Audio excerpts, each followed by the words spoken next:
Subscribe kayo kay Sir Dennis. Ginamit ito. Welcome to Kuya Dennis! So from 10 to 1 tayo. Tip number 10. Yan, ibang anggulo. Dear puso. Kuya Dennis, huwag na kalimutan na mag-subscribe sa channel ko ulit. Ma'am Liza. My vlog, my rules.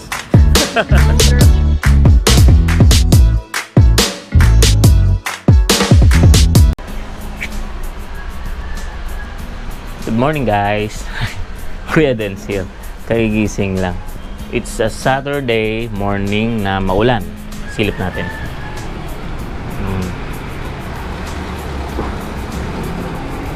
Medyo tumigil na. Uy, minsan LEs. And sa mga gusto kong mag-retro car, tayo na naman ang Laguna de Bay. Okay, so this morning, okay, ang pag-uusapan natin ay how to utilize GoPro Hero 4 1080p to 60 frames per second. At ano ang advantage nun? Nakaraan na finisure ko sa inyo yung nag-record ako ng 2.7K resolution. Bayan, gising ko lang kasi nasa 30 frames per second. Yun na yung limit ng GoPro Hero 4 eh. So, binabaan ko ng 1080p pero tinaasan ko yung resolution ng 60 frames per second. Lalo ba yung mga advantage yun? Para saan ba yun? Para sa mga baguhang vlogger na ang gusto lang nila yung magandang quality ang videos. So, isa yun sa mga dapat titingnan nyo. So, paliliwanag natin sa morning vlog na ito ni Kuya Dennis. Let's go!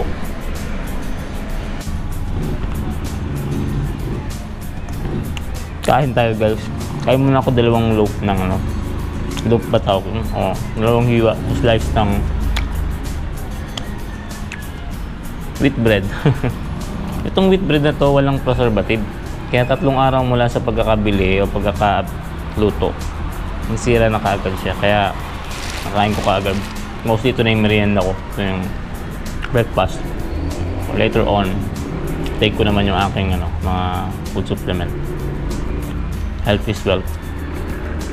Right?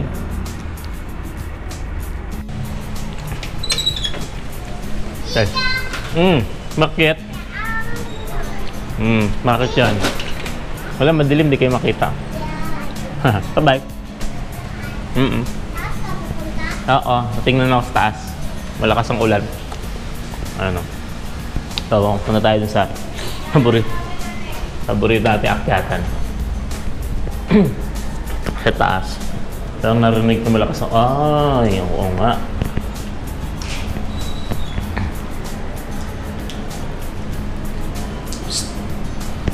Ulan. Uy, balik na dun.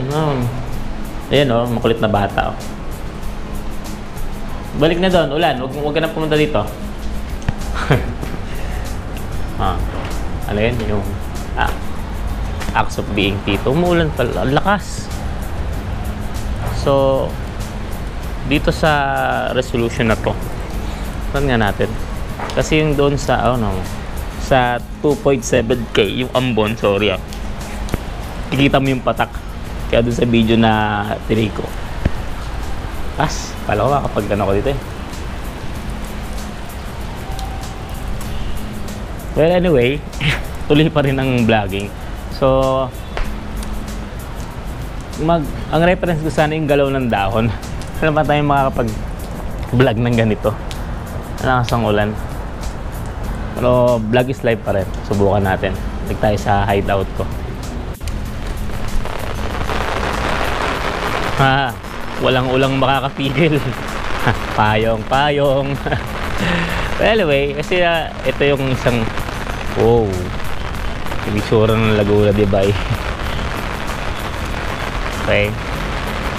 Uy, ngayon ko lang sinubukang mag-vlog ng ganito na umuulan, nakakapayong ako. Tibay ko, no? Well, anyway, para sa kinabukasan, para naman sa ikatututo ng mga nanonood ng channel ko, gusto ko talagang ipakita sa inyo So again, this is recorded at 1080p 60 frames per second. Mamaya paliwanag ko ano ba yung ibig sabihin ng 1080p na yan, tsaka yung 60 frames per second na yan. Ayan, napakita sa inyo yung galaw ng dahon.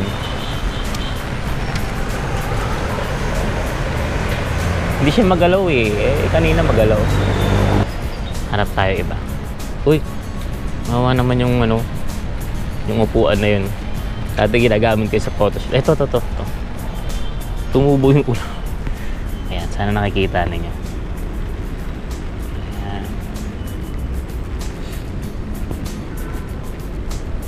Ang galaw ng kamay ni Densyo. Ano pa? Yo, ano to? Ano kayang halaman to? Wala, napansin ko lang. Anyway, saan na yung kaninang tinitingnan ko? Yun yung ano, yung bulaklak. Yan.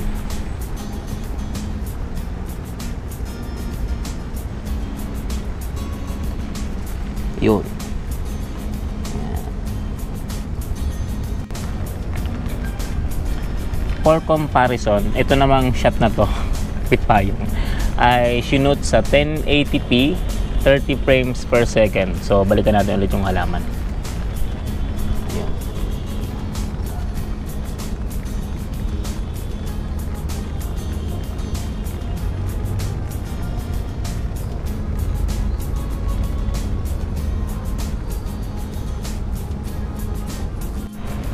Ayan, humina na yung ulan.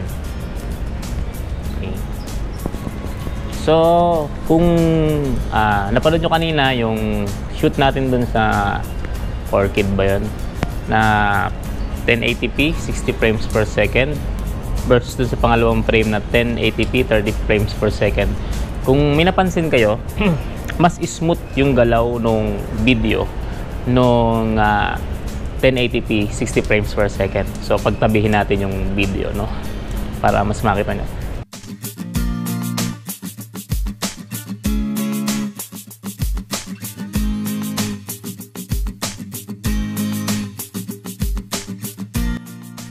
So, ano ba ang kinalaman ng frames per second na yan sa ating videos na ginagawa?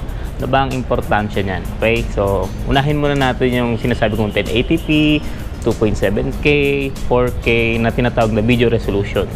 Okay, ayan, tumigil pansamantala ang ulan, samantalahin natin. Okay, so ikot. Ano nga ba ang video resolution? Okay, paliwanag natin ng mas madaling maiintindihan. Ang video resolution ang magdidictate sa nire-record mong videos kung gaano kalinaw o ka-pixelated ang iyong videos. Okay, kung mapapansin nyo sa YouTube, may option siya na 3. Sometimes mababa ng 100 lang. Sobrang labo na yon. 360, 480, 720, 1080. Hanggang 1080 lang ang binibigay ng YouTube ngayon. Tapos sila nagbibigay ng 2K and 4K. Okay? Dahil resolution na nakita ko sa internet na inilabas is yung galing sa NASA, 8K. Yung mga videos, mga movies na sinushoot ngayon ng mga bago, no, they tend to shoot on 8K, 4K. So, binababaan na lang ang resolution sa editing para mas malinaw. Ganon din yung ginawa kong techniques dun sa yung shoot ko na 2.7K. Although naka-record siya ng 2.7K, binaba ko siya ng 1080 sa video editing. So, kung mapapansin niyo, pag mababa ang resolution na tinatawag doon sa YouTube, nagpipixelate yung videos. So, dapat importanteng malaman mo kung anong resolution nagre-recording ka sa camera mo at kung anong resolution ang inilalabas mo sa video editing, dahil doon magbabaris kung gaano kalinaw ang videos na ilalabas mo sa YouTube kung sa vlogging mo siya gagamitin. Etong ipapakita ko sa inyong video, okay, ay nakashoot sa 720p. Ayan, so yan, tumutulong tubig na yan. So the same video mamaya paliliwanag ko naman after yung frames per second. So itong video na to ay nakashoot sa 720, although this video sets 1080 on the editing. Yun. Kung mapapansin nyo, hindi siya ganun ka-crisp katulad ng 1080. Okay? So, pag nag-shoot ka, dapat sa gamit mong camera, tinitingnan mo muna ano yung inilalabas niyang resolution. Kasi may mga camera, hindi mo napapansin, 720 pala yung inilalabas niya. Although yung mga bagong camera ngayon, they tend to shoot at 1080. Okay? So, etong videos na video na nakikita nyo na sinushoot ko ngayon, nasa 1080p siya. So, magbabamis ang linaw ng video mo sa resolution na ginagamit mo sa recording at sa editing. Okay? Tandaan, dapat kung anong resolution ng videos na sinushoot mo, sa editing mo, hindi mo yun binabago, tinataasan o binababaan. Although pwede sa mga high resolution. Okay, kung naka 1080p ka, dapat 1080p rin ang lalabas sa iyong video editing. So ang resolution again ang magdidictate kung malinaw o malabo ang iyong videos. Okay? So ano naman ang tinatawag na frames per second, okay? So kung mapapansin niyo sa mga nakapanood na ng mga how to create an anime or cartoons, 'di ba, para mapagalaw nila yung cartoons, nagdo-drawing sila sa papel. Tapos kung nyari pagagalawin yung kamay from dito to dito, okay, dito to dito. Okay, yung drawing dapat in between, tinatawag na ganyan, para mapagalaw nila. So imagine you have 10 papers para mapagalaw yung kamay pag ganun. So 10 na drawings na in between dapat pa-drawing ka para mailipat mo yung kamay from dito papunta doon. Okay, so same true principle sa videos. Okay, etong videos na nire-record natin ay para ring a collection of so many pictures na nire-record niya at parang pinagpapatong-patong na rin as sa animation or sa cartoons. Okay, so imagine you have 30 frames per second na video. So syempre makikita mo okay pa yung videos. Taasan natin from 60 frames per second, so mas lalong magiging okay. So makikita mo yung smoothness ng galaw ng video habang tumataas ngayon ang frames per second. So yun yung function ng frames per second, ano, to smooth the videos. Kung ang resolution ay para luminaw ang iyong videos, ang frames per second mo naman ay para maging smooth. Okay? May mga frames per second na halos parang katulad na ng gumagalaw. Pag nakikita natin, okay? Mahirap kasi ma-perceive minsan sa video yung nakikita ng mata. Hindi pa naman kasi nakukopya ng camera perfecto yung sa mata ng tao. Okay? So imagine mas mataas pa sa 60 frames per second katulad nito.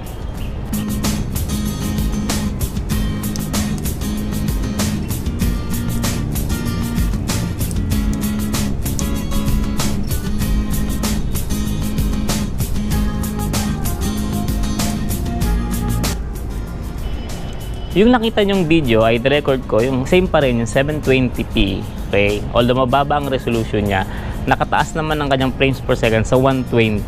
Okay? So kung makikita nyo, kinunang ko yung pagpatak ng tubig. Okay? Isa bang specialty ng frames per second ay ang slow motion. Ayan. Kung mataas ang frames per second ng videos na nire-record mo, ayan, capable din siyang mag-smooth slow motion. Okay? Kasi kapag mababa ang frames per second, pag in slow motion, stutter na siya, parang nag-stop motion na siya.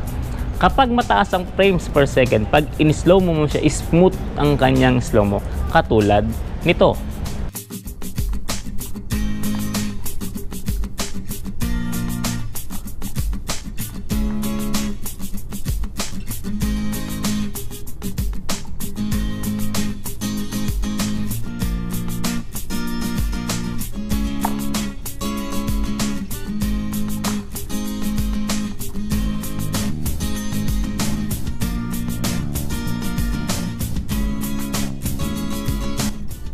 So nakita nyo na kung tawag ito, paano mag-slow mo ang 720p. Okay? So considering kung gusto mong maglabas ng magandang video sa inyong vlogging, tingnan nyo maigi ang resolution. Okay? High resolution lang na inilalabas ngayon ng YouTube sa kanyang site is 1080. Okay? So, kung gusto mo naman gumanda ang smooth, maging smooth ang iyong video, so considering higher frames per second na videos. So, ito nga ay 1080p 60 frames per second na video. Okay, so dapat titingnan nyo sa inyong mga camera na ginagamit sa pang-vlog kung ano yung resolution ng inilalabas niya at kung ano ang frames per second na capable siya. Okay? Although ang setback lang naman nitong GoPro Hero 4 ay syempre maliit ang sensor na ginagamit niya, so may mga setback siya na sa videos na makukuha niya. Di katulad ng mga malalaking sensor katulad ng DSLR, and mirrorless camera, at mga bagong labas ngayon na camera ng cellphone katulad ng iPhones and Samsung. Okay, nakita ko yung kanilang kanilang video quality, ang ganda. So remember mo yung setting na yon, mas maganda yung mailalabas mong video.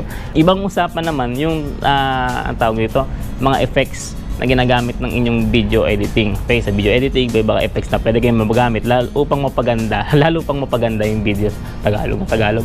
Ngayon, sa GoPro Hero 4, sinushoot ko to na naka-on yung Pro Tune. Saka ko na yung paliliwanag kung ano yung Pro Tune na yan. Okay, although meron siyang advantage and disadvantage, may setback din siya, nakita ko. Okay?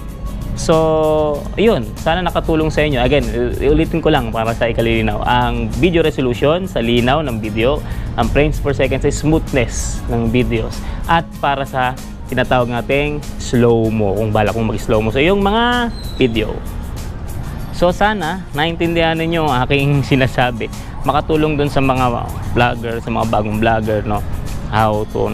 Tandaan nyo, although nag-record kayo sa inyong mga camera ng 1080p, 60 frames per second, 30 frames per second, dumidepende pa rin yung magiging produkto ng inyong videos sa settings na gagamitin nyo sa inyong editing. Baka kasi hindi nyo napapansin, nababago yung settings. Dapat, check nyo yung settings ng inyong video editing applications, mapa cellphone man yan o mapa computer, kung parehas ba sa settings, video resolution at frames per second ng inyong kinuha ng videos. Kasi kahit nakamuha kayo ng magandang resolution and frames per second sa inyong video, tapos hindi nyo naman napansin sa editing na hindi pala nagmamatch, so masasayang lang yung effort. Okay? So sana nakatulong ako. Kung may tanong pa kayo about that, pwede kayo mag-comment sa baba. Okay? Kung may gusto ko pag-usapan about sa camera, hindi ako ganun ka expert pagdating sa camera, pinag-aaralan ko lang din. Pero kung kaya ko naman sagutin, sige lang, bakit hindi? Para may pag-usapan, okay?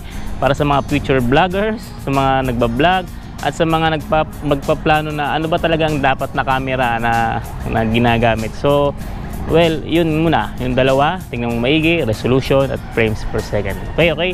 So, sana nakatulong ako. I hope nakatulong ako. Salamat sa mga nanonood. Sa mga bago lang sa channel natin, please subscribe, Kuya Dance Channel. Sa mga matagal na, at sinatsaga ako, share nyo naman yung video natin para kumalat at dumami ang Kuya Dance. Okay? And palike na rin ng video. So this is Kuya Dance, okay, explaining resolution and frames per second at recording at 1080p 60 frames per second. Okay, so that's it. Kuya Dance, salamat, is signing off. Hanggang sa muli. Hey, yo!